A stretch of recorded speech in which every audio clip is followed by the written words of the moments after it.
Joseph K. Lumsden and His Vision for the Sault Ste. Marie Tribe of Chippewa Indians by Laura Innerebner, 4th grade, JKL Bahweting, Anishnabe Public School Academy.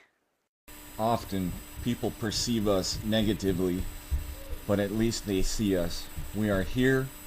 There are Indian people here. You cannot ignore us any longer. We have power, and you are going to have to deal with us whether you like it or not. This is a big change. We are not trying to cause trouble, but we are going to stand up for ourselves. We are not going to be pushed around.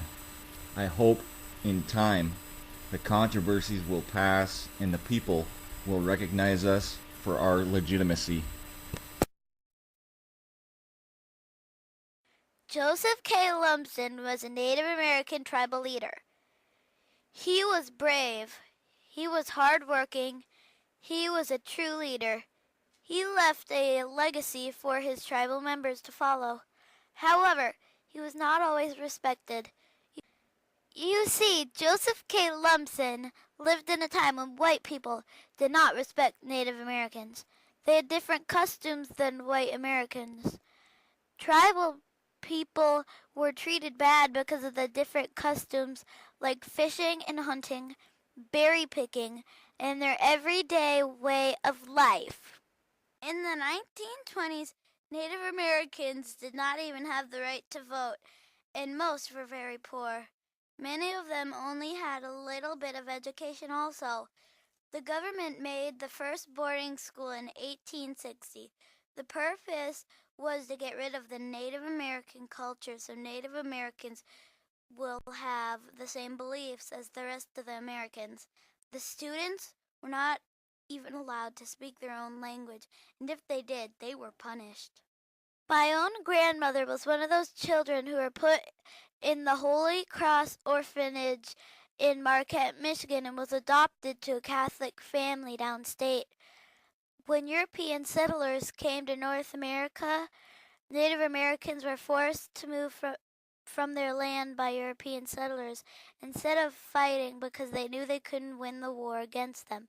Native Americans gave up their land in exchange for the right to hunt and fish where they needed to.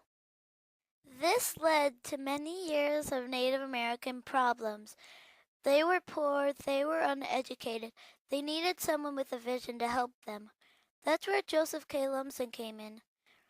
Miss Susie Lumsden, Joseph K. Lumsden's wife, sat down with us to explain just what her husband did for the tribe. Well, I'll tell you what, I think he left a great legacy for the school that's named after him.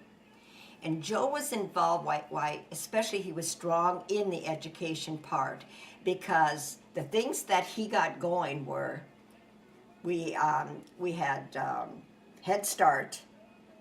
He was involved with the Sioux Area Public School. They had the Magic Tree. He was part of alternative education. And like I said, he was on many committees for those things too. But he was very honest tribal chairman, worked very hard for his people, gave his all, spent a lot of time traveling. All the housing, pretty much what you see in Sault Ste. Marie, the health center, all those houses down on Shunk Road was just kind of a dump down there at one time. That became a home for those Native American people. He had those, they got them built. He had to fight with the city to put sewer and water in there. He was a very busy man. Yes, used to go to Washington, D.C. for many meetings. And like I said, first to start out with his legacies, he had to get that education first. Because Joe had one more year left to do, which he did at Marquette after we had gotten married. And then that's when we came back to the Sioux. And he started working for Upward Bound, and then gradually was flowing in the 70s to get this tribe up and running. There was like a handful of people that used to meet at Uncle Fred's to put all this together. I ain't gonna get into all the names because there are other people that should be recognized for it. Joseph K. Lumsden was born in 1934. He lived only 52 years. In those 52 years, he did great things for the Chippewa Indians. He was the chairman of the tribe in 1976 when he took over from his Uncle Fred when he died. They ran the tribe from the basement and had a bank account of only $10. Through Joseph K. Lumsden's hard work and vision, the tribe now works with millions of dollars. Joseph Lumsden fought for what he wanted. He wanted to help Native Americans to get health care, to get housing, and to get good education. He was able to get these things for his tribe because he was involved with the whole community of Sault Ste. Marie. He knew what needed to be done, and he knew who could help him to do it. He gave all of who he was to get what was needed for his fellow tribal members. Joe Lumsden had a vision of the future and the persistence to fight for a better life for his people. He died a young man, but he did live to know that his children and the children of future generations of the Sioux tribe would get a fair chance for a decent, prosperous life, and to be Indians too. Lumsden left quite a legacy from all of his hard work. In the 1970s, there was no tribal housing. There was poor health care choices for Native Americans, and education was not very good for them. Joseph K. Lumsden, through his hard work, wanted to get all this for his tribe. Through the help of other members, the Sault Ste. Marie tribe of Chippewa Indians now has reservation housing, a large health care facility, and tribal school named after him. Joseph K.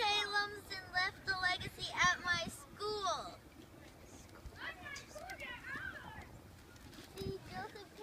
Lumsden Bahweting Anishnabe Public School Academy. Joseph K. Lumsden also left a legacy here at the Tribal Health Center. And his legacy is here with the tribal housing.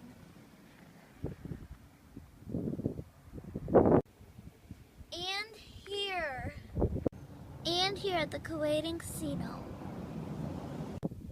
And his legacy is here.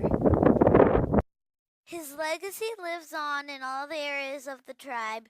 The next generation are healthier, happier, and smarter because of what he has done for us.